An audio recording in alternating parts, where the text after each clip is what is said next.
Tonight, several developing stories as we come on the air. We are tracking two major storms just days before Thanksgiving.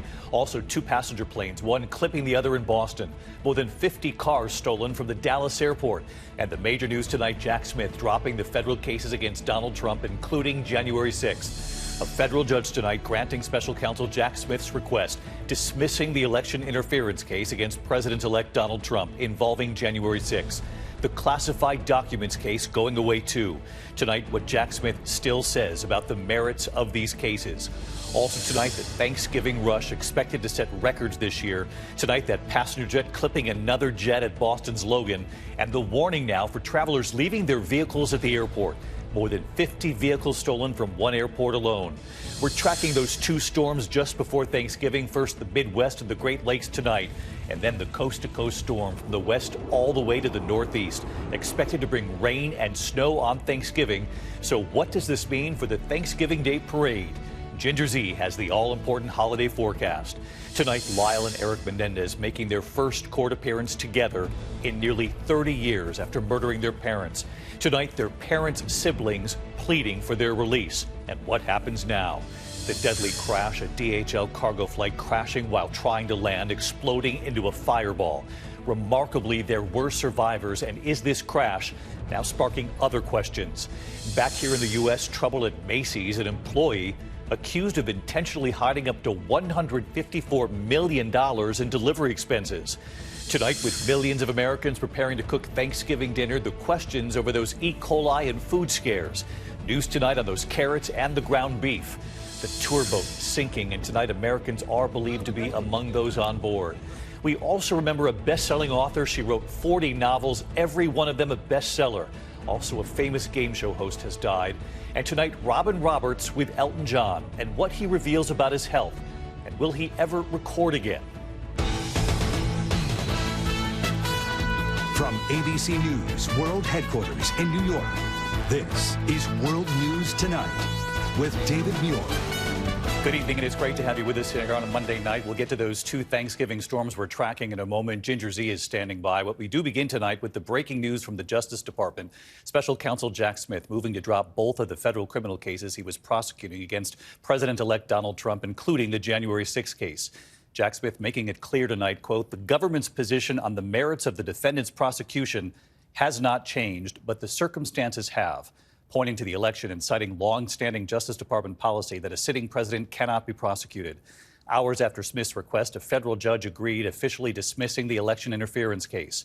The other case involving sensitive documents taken from the White House to Mar-a-Lago, that case now going away too. The strategy for the Trump team had been in large part to delay these cases, and it would appear that strategy has worked. With Trump now the president-elect and Jack Smith acknowledging you cannot prosecute a sitting president. Tonight, reaction from President-elect Trump and ABC's chief Washington correspondent Jon Karl leading us off. Let me just say something. Tonight, the most far-reaching criminal cases ever brought against a former or future president are over. Special Counsel Jack Smith abandoning his prosecution of Donald Trump for his actions on and before January 6th to overturn the 2020 presidential election, and also for bringing classified documents home with him from the White House. The government's position on the merits of the defendant's prosecution has not changed, Smith told the judge today, but the circumstances have. The sprawling investigations lasted 2 years and cost nearly $35 million. In the January 6 case, the indictments against Trump included alleged conspiracy to defraud the United States and conspiracy against the right to vote and to have one's vote counted. Prosecutors pointed to Trump's words to his supporters on that fateful day. We're going to walk down to the Capitol because you'll never take back our country with weakness. You have to show strength. And documented the violence that went down, including Trump's alleged indifference to the threats against Vice President Mike Pence. In the classified documents case, Smith indicted Trump on 40 felony counts, charging him with allegedly possessing some of the nation's most sensitive secrets and obstructing justice by refusing to comply with a subpoena to return them. The FBI seized boxes of highly classified documents at Mar-a-Lago, including some stored in an ornate bathroom and others on the stage of the club's ballroom. Smith's message throughout, even a former president is not above the law. We have one set of laws in this country, and they apply to everyone. But Trump's legal strategy ultimately worked, his lawyers seeking over and over again to delay the proceedings. Now Smith acknowledging time has run out. Justice Department policy prohibits him from prosecuting a sitting president. As a result, Smith told the judge, this prosecution must be dismissed before the defendant is inaugurated. Smith made it clear he still believes in his case, saying today's decision, quote, does not turn on the gravity of the crimes charged, the strength of the government's proof, or the merits of the prosecution, which the government stands fully behind. Trump has always denied the charges and attacked the prosecutor. So this ridiculous indictment against us, it's not a legal case. It's an act of desperation. These cases, like all of the other cases I have been forced to go through, are empty and lawless and should never have been brought. And tonight, the judge granted Jack Smith's request to dismiss the January 6th case, but she did so without prejudice, which means theoretically the case could be brought back after Donald Trump is no longer president. But, David, that is highly unlikely to happen. It seems so. Jon Karl leading us off tonight. Jon, thank you. We're going to turn to the other news this Monday night. And with Thanksgiving just about here, we're tracking those two storms tonight threatening holiday travel. A record 80 million Americans are expected to get away. Authorities believe this year could very well set a record for travel. And a shortage of air traffic controllers is now threatening delays. Tonight, the trouble in Boston, in fact, after an American Airlines passenger jet clipped the wing of a Frontier jet. And the warning now for travelers leaving their vehicles at airports across this country. More than 50 vehicles have been stolen from the Dallas airport alone. Ginger is also tracking those two storms. First, the Midwest and Great Lakes, then the coast-to-coast storm from the west all the way to the northeast, rain and snow, and, of course, the question, what will it mean for the New York City parade? But first, Gio Benitez at LaGuardia tonight with the travel challenges already. Tonight, as we start off what could be the busiest Thanksgiving travel period ever, passengers delayed at busy Boston Logan Airport after two planes clip wings. An American Airlines flight arriving from London, clipping a Frontier flight parked at the gate. Sounded like something fell from below. The accident happening as nearly 80 million plan to travel for Thanksgiving. From New York to Atlanta, millions of Americans already on the move. Since Thursday, the TSA screening more than 10 million passengers. 50,000 flights set to take off tomorrow. The FAA still grappling with an air traffic controller shortage in the Northeast. The agency saying it may have to slow air traffic. Another big concern, weather. Long lines and delays in San Francisco because of gusty winds and low visibility. Snow and heavy rain delaying or canceling flights over the weekend. On the ground, crews clearing roads and bracing for more in Utah. AAA says more than 70 million are set to hit the roads. The good news, though, gas prices are at their lowest levels since 2021. And if you're just driving to the airport, police in Dallas urgently warning that your car may be gone when you return after an organized crime ring has stolen 52 cars worth $5 million from DFW Airport this year. And in Atlanta, car thefts are on the rise there, too. Officials upping patrols, installing new cameras and fencing after they say criminals have stolen more than 300 cars from airport lots. So, David, we're going to be watching two things, that air traffic controller shortage, which could slow things down, and then, of course, that bad weather, which could truly affect the entire aviation system. David. No question about that. Speaking of the bad weather, Gio, thank you. No offense, but let's bring in our chief meteorologist, Ginger Zee, on the bad weather. Still smiling, though, Ginger, as I would expect you would be on Thanksgiving week. But take us through it. I know you're watching two systems tonight.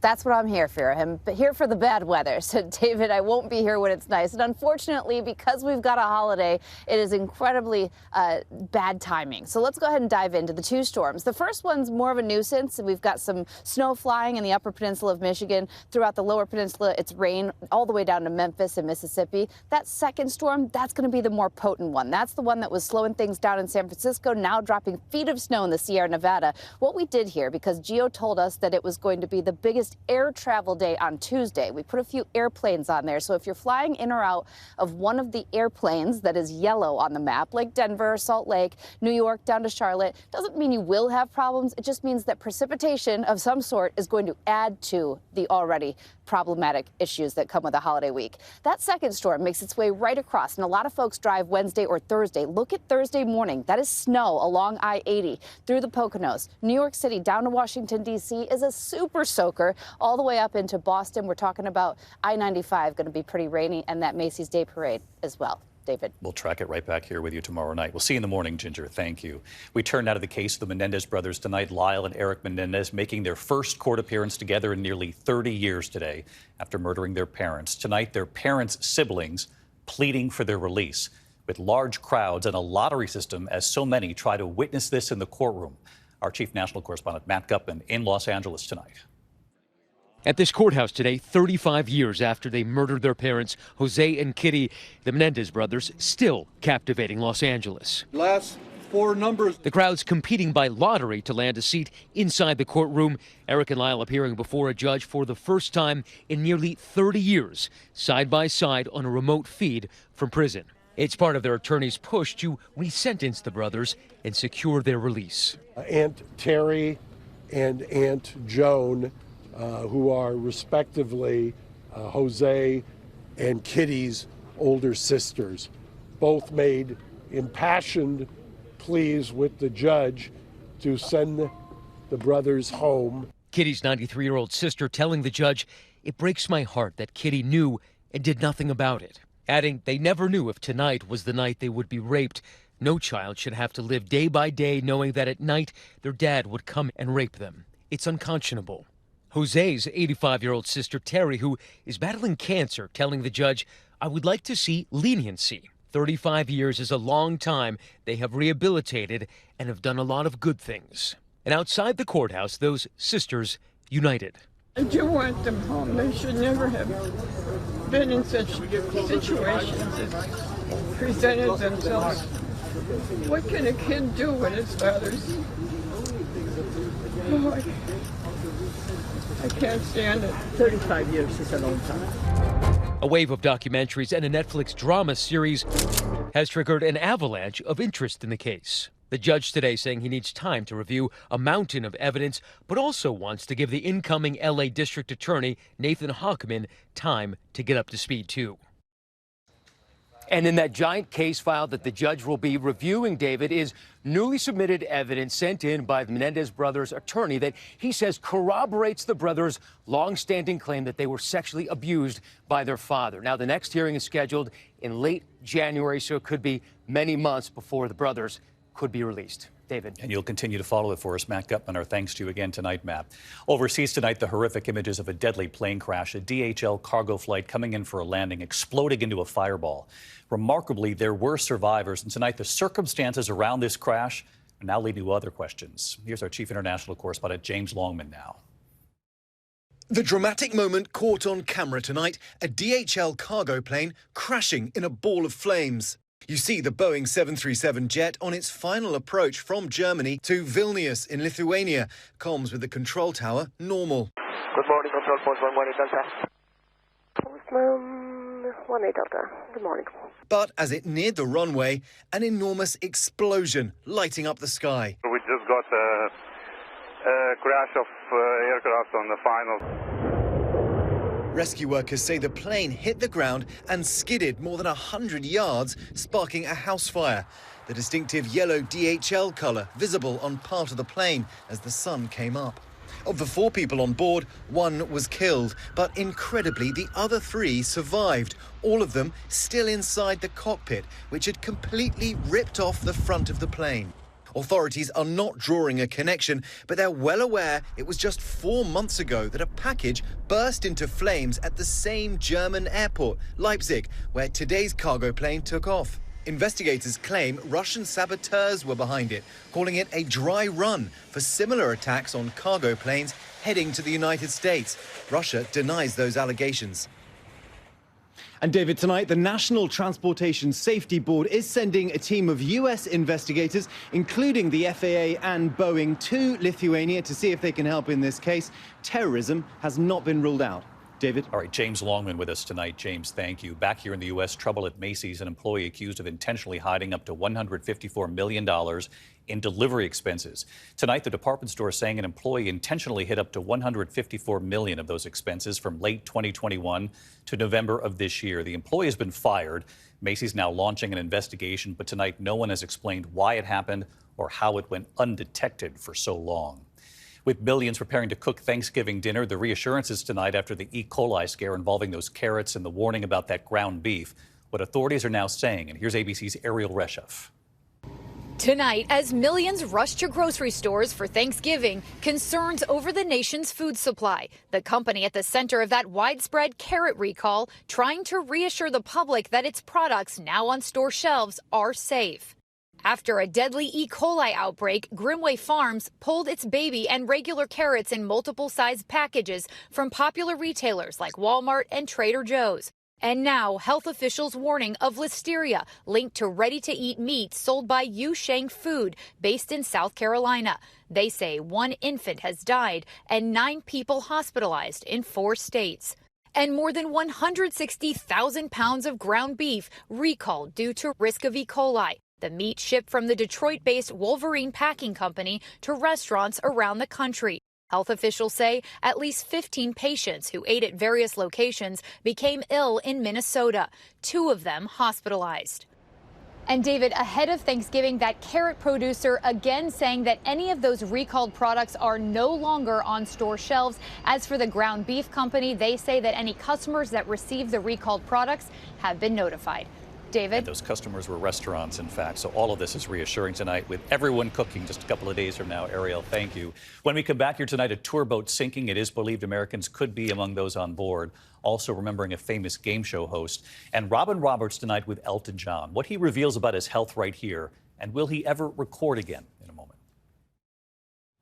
Tonight, rescuers are searching for survivors of a tour boat sinking in the Red Sea off the coast of Egypt. Authorities now say at least one American is believed to be on board. The boat sailing in rough seas, issuing a distress call. 45 passengers and crew, at least 28 people rescued so far. It is still unclear who remains missing at this hour.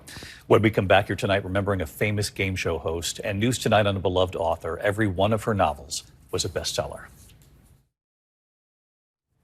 To the index of other news, former game show host Chuck Woolery has died. The original host of Wheel of Fortune, best known, though, for Love Connection, his trademark tossed to commercial back in 2 and 2. Chuck Woolery was 83. Beloved author Barbara Taylor Bradford has died following a short illness. Her 40 novels selling more than 90 million copies worldwide. Beginning with her first, A Woman of Substance. Every novel a bestseller, Barbara Taylor Bradford was 91. When we come back here tonight, Robin Roberts with Elton John. What he reveals here, and will he ever record again? ABC World News Tonight with David Muir. Sponsored by Etsy. Gifts that say, I get you. Etsy has it. Finally tonight here, our Robin Roberts with Elton John, with his new documentary coming out Never Too Late on Disney Plus next month. Tonight, the star in his health and his future. Here's Robin. In the documentary, you collaborate again with your good friend, Brandy Carlisle, with the song, original song. Tell folks more about that. She wrote this song called Never Too Late, and it's everything in the lyric encompasses what I've been through. And she said, you're an Iron Man, baby. And I'm a bit of an Iron Man because I've been through so much, and I've come out the other side. But it's just, I'm always looking forward. And I remember at the Rock and Roll Hall of Fame last year, you talked about a new album. Yeah. You had completed it. So where's that project stand? I don't know. It's been a while since I've done anything, and well, I just have to get off my backside. I unfortunately lost my eyesight in my right eye in July because I had an infection in the south of France. And it's been 4 months now since I haven't been able to see. And my left eye is not the greatest. So there's hope and encouragement that it will be okay, but it's, I'm kind of stuck at the moment because I can do something like this, but going into the studio and recording, I don't know, because I can't see a lyric for a start. We're taking an initiative to try and get it better, but at the moment, that's really what we're concentrating on. It's never fortunate for anything like this to happen. And it kind of floored me, and I can't see anything, I can't read anything, I can't watch anything. Well, thank you for being so open, because people have been concerned about your health challenges. So I'm still standing after all this time. Yes, exactly. Yes, those lyrics must mean more to you than ever. I'm so lucky. I'm the luckiest man in the world. I'm so proud of the documentary. I'm proud of my sons. I'm proud of my attitude towards myself and what's going on. I'm just very lucky, and I'm very grateful. Robin with Elton John. We wish him a continued recovery. His documentary, Never Too Late, next month on Disney Plus. Good night. Thank you for making World News Tonight with David Muir, America's most watched newscast.